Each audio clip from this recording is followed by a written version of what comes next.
I'm on the zoning board, and I'm now the chair of the zoning board. So, over a year ago, actually, we approached IIT, the Illinois Institute of Technology, which is a college on the south side of Chicago, about doing an IPRO project.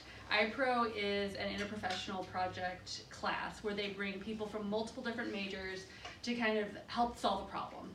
So a dream of ours has been to create a community plan. We're not there yet, but we're trying to put together all the pieces to get there. So the very first IPRO that we had was last fall.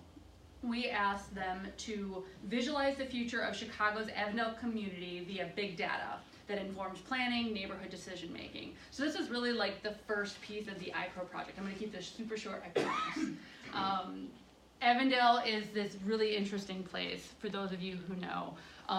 The students were trying to figure out what is Avondale. Avondale doesn't have any big icons, any big, like, that's Avondale moments, right? Logan Square has the monuments, right? Fulton Market has the meatpacking district. What does Avondale have? And so the students were struggling to find an identity for us and really start to go to the community streets, ask around, go on the internet. These are just a few of the images that they were trying to look at, things like the murals, the church where we are now, the food, the culture. They came across this fun map. It's a little hard to see, but this is basically a map that someone created identifying a lot of the restaurants in our neighborhood. Going straight down Elston, you've got Parachute, Honey Butter Fried Chicken, you've got Kuma's on Belmont, you have the sausage shop on Milwaukee, whose name I cannot pronounce. They have really good sausage. And so looking at how Avondale is identified via food, we have a lot of cultural opportunities in Avondale where you can have a lot to choose from, which is great. So they started looking at that, and then they started looking at, okay, Avondale on a map. What is Avondale, right? So we've got the 31st, 30th, 35th, and 33rd wards.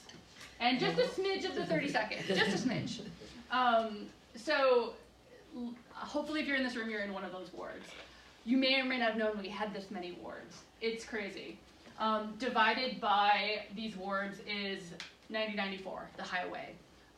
Originally, Avondale did not have this major dividing factor, so the students were really honing in on how much the highway divides us and divides us as a community. It's a physical barrier, and it creates different communities on either end.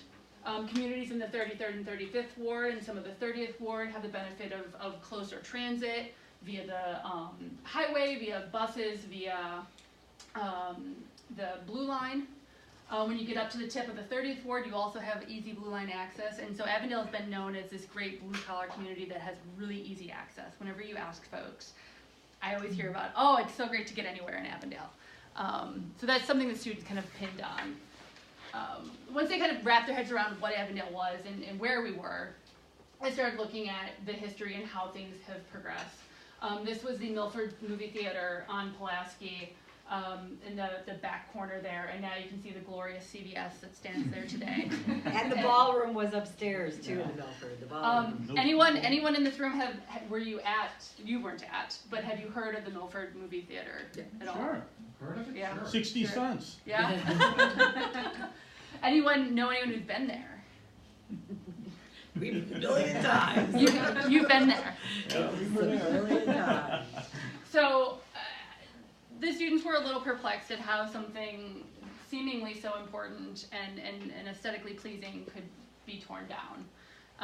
This happens a lot in our communities, and that's why we have people like us who try to maintain some semblance of community presence and looking to what we want the future to look like. Here's another good one, the Olson Park.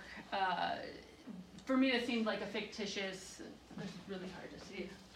There you go. So you can see the waterfall. So just for this image, you'll see the waterfall. So on the far left side is the Olson Park.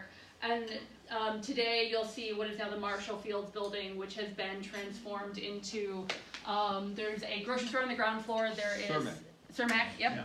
Cermak. And then there is, Crate and Barrel took up over a large portion of the property, and I believe there will be residences, and the rest of it's all vacant right now. Well, there's Climate Guards that doing manufacturing, yep. Newlyweds, And so is Studio 41, and then there's also a data center in there as well. But it's just a drop in the bucket for how much square footage is left undeveloped. It's 1 million square feet. 1 million square feet. Can you wrap your head around what 1 million square feet looks like? Yes, please. Didn't they say like when they were first planning that they were gonna put a movie theater in there and like a shopping mall inside?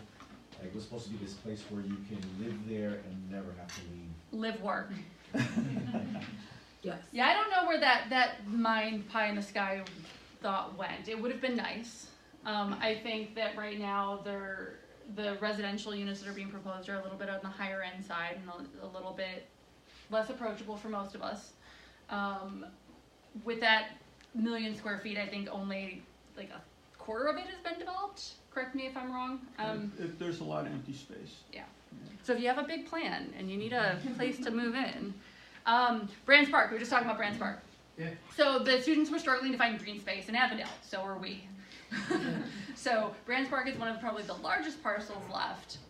Once 1994 split Avondale Park and mostly destroyed what was left. We have a field house, we have a pool, and a little smidge of green, and that's it.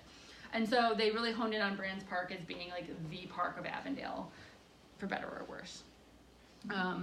Here's the lovely picture of the highway going through Avondale Park. I heard at once this was a really grand place. It was like, was it 400 acres or something? No. Oh, It was big. It Bless was my heart. 40 acres. Maybe. 40 probably. Oh yeah, it sounds wasn't better. 400, no. Yeah, it wasn't no, 400. I was getting big. Going grand. Yeah, I think it was about 40 acres. Yeah, it was big park. So what sorts of things were at the park? Like what, we had, I'm assuming there's active sporting locations, right? For those of you who may or may not have been at the park. Looking at YouTube, you have a lot to say. I remember they had softball. I mean, it's hard for me to remember. All I know is my grandparents got displaced by the expressway. Eminent domain. Yeah. This is one of our older murals, but we've had this great mural program here that we've been adding to the murals in Avondale. For me, it feels like an identifying marker. As soon as I'm getting off the highway, it's like, okay, I'm home. The students really liked the idea of that sort of graphics. Population, so I'm a data nerd, and so I got really excited when they started to add data to Excel files and then spit out pretty pictures. So looking at the population, we see a downward turn from the 1950s, 1975, and then an uptick in the 2000s. And then the projected growth is to stay about the same. And I thought this was perplexing because we're supposed to be growing, right? We're supposed to be a growing community. Everyone seems to want to start to move here. We're the next stop after Logan Square. And so we started having a really active conversation about why. Why would we stabilize population? We're seeing deconversion of multifamily units into single family units, while we're also seeing multifamily units. So they're almost starting to equalize a little bit. I'm curious to see if this projection is accurate because I feel like we might be a little bit higher. But we also don't have a ton of open land. So these are super probably hard to read, and I apologize for that. They're looking at demographics. So race and ethnicity. We have Hispanic in red, white in blue. I wish that they could break down the Polish population because I'd be really curious to see who identifies as Polish in the neighborhood. We have age groups, so blue 19 and under, 20 to 34, 35 to 49. So over 75% of our population is under 49. The age demographics seem to vet out with what Chicago was overall, which I found interesting. Household income are blue here, but a quarter of the pie, less than $25,000 for household income. Yeah. Red of the pie, 25 to 49,000, another half. So half of our population is under $50,000 household income. Starts to tell a little bit more of the picture. The remainder is anywhere from 50 to over 150, which I don't even think is on the map right now. I don't think so. Yeah, not even on the map. Crime, this is a really quick one, just kind of looking at how overall we've actually seen crime decrease from the 2002 when this data started being collected. Blue top line is theft, then there's battery, criminal damage, burglary, motor vehicle theft. But overall, it's trending downward, which is encouraging. Crazy spike, Right? 2002 to 2006 or 8. 2002 to 2008, there was a spike in theft. Wow. That was when the economy was. Yeah, Mhm. right. So it's a recession. Transit, again, a slow upward trajectory of what we're seeing between the Belmont and Addison stops. We count Addison, even though it's not technically in Avondale, we won't hold it against them. It's just over the border. And then looking at bus routes, what I found interesting about this is that we're actually seeing a decline in the 53 Pulaski bus and the 56 Milwaukee bus. We have since lost the Elston bus. I know that there's been a lot of folks kind of aching to get that one to come back, and maybe as Elston starts to build up its momentum from a business standpoint, we might maybe one day see that. Living, I'm gonna jump, this is just showing the upward trend of cost per square foot. We all know it's more expensive to live here. It just keeps going up. This is an interesting comparison on this bar here is Avondale, then we have Logan Square, and then we have a couple of New York equivalents. The students were looking at similar neighborhoods in New York that have pre-gentrified in the same kind of style of what we will likely see or we may see. Do you know if that's adjusted for cost of living? Inflation is right here. So the little steps, each one of those steps indicates inflation. So no on the cost of living, yes on inflation. So kind of. It's a big answer. Businesses. So this pie chart is a little hard to understand. Basically starts to look at 21% retail food establishments, limited business licenses are the largest chunk. This 14% is regulated. Really what I'm understanding is this 21% of retail food establishments is kind of sticking out at me. Overall, we've seen a decline in the amount of business licenses requested.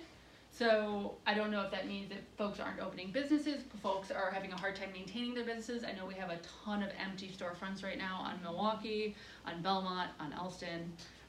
So we look forward to hopefully seeing some of our local business owners